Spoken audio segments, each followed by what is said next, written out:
नमस्ते बच्चों, मैं आपकी हिंदी विषय की अध्यापिका प्रियंका श्रीवास्तव। आज मैं आपको हिंदी व्याकरण के पाठ से अव्यय पढ़ाने जा रही हूँ। तो आप ध्यान से समझिए अव्यय क्या होता है। तो आइए जानते हैं अव्यय। अव्यय शब्द आ धन व्यय के योग से बना है। आ का अर्थ होता है नहीं और व्यय का अर्थ है परिवर्तित होना, अर्थात जो शब्द वाक्य में प्रयोग होने पर अपना रूप नहीं बदलते उन्हें अविकारी शब्द या अव्यय शब्द कहा जाता है। अतः हम कह सकते हैं कि वे जिसमें लिंग, वचन और काल की दृष्टि से कोई रूप परिवर्तन नहीं होता है उन्हें अव्यय या अविकारी शब्द कहते हैं। ठीक है, अब अव्यय के भेद जानते हैं। अव्यय के 4 भेद होते हैं: क्रिया विशेषण, समुच्चय बोधक, संबंध बोधक और विस्मयादि बोधक। तो आइए पहला हम जानते हैं क्रिया विशेषण किसे कहा जाता है। तो क्रिया विशेषण जो शब्द क्रिया की विशेषता बताते हैं उन्हें क्रिया विशेषण अव्यय कहते हैं। इसको देखिए उदाहरण के माध्यम से समझेंगे। जैसे गाड़ी धीरे धीरे चल रही है, हमें मीठा कम खाना चाहिए, सीमा मंद मंद मुस्कुरा रही थी, तुम क्या कर रहे हो। तो इसमें धीरे धीरे, कम, मंद मंद, तो ये क्या हो गए हमारे, ये क्रिया के विशेषता जो है बताने वाले शब्द हैं। ठीक है, तो इसलिए इसको हमें क्रिया विशेषण अव्यय कहते हैं। अब आगे जानते हैं क्रिया विशेषण के भेद। क्रिया विशेषण के भी 4 भेद होते हैं। पहला है रीतिवाचक क्रिया विशेषण।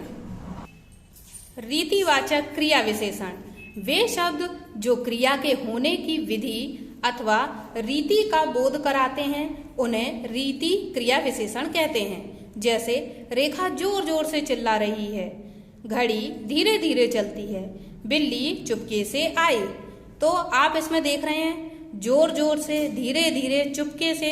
तो इस तरह के शब्द क्या बता रहे हैं कि जो क्रिया हो रही है वो किस विधि से, किस रीति से, किस ढंग से हो रही है।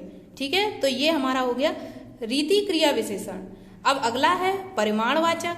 परिमाणवाचक क्रिया विशेषण जो शब्द क्रिया की मात्रा के विषय में बोध कराते हैं उन्हें परिमाणवाचक क्रिया विशेषण कहते हैं। जैसे अधिक मत खाओ, कम बोलो, इस बार बरसात अधिक हुई।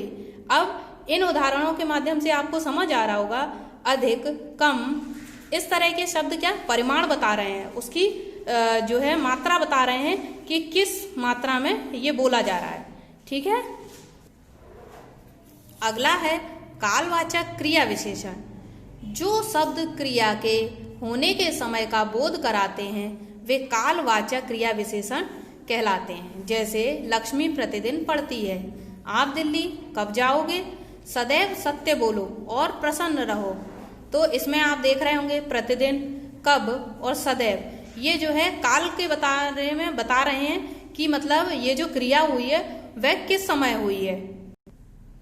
अगला है स्थानवाचक क्रिया विशेषण जो शब्द क्रिया की स्थान संबंधी विशेषता का बोध कराते हैं वे स्थानवाचक क्रिया विशेषण कहलाते हैं। जैसे धर्म की सर्वत्र विजय होती है, आप आंधी में कहाँ जाओगे, मेरे पीछे सुमित खड़ा है। अब देखिए इन उदाहरणों से आपको समझ आ रहा होगा कि इसमें स्थान के बारे में बताया जा रहा है कि जो ये क्रिया हो रही है वह किस स्थान, किस समय, किस स्थान पर हो रही है।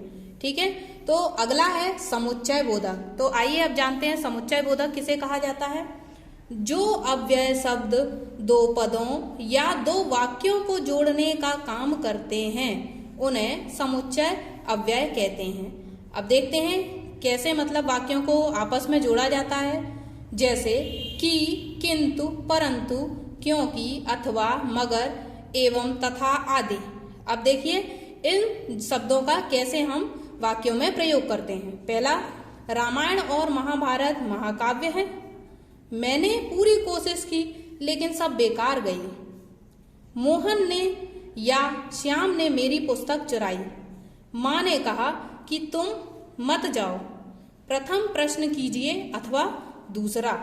तो आपने देखा और, लेकिन, या, कि, अथवा इन शब्दों का किस तरह से 2 वाक्यों को जोड़ा गया है। ठीक है, तो इससे हमें समझ आता है ये समुच्चय बोधक की पहचान है।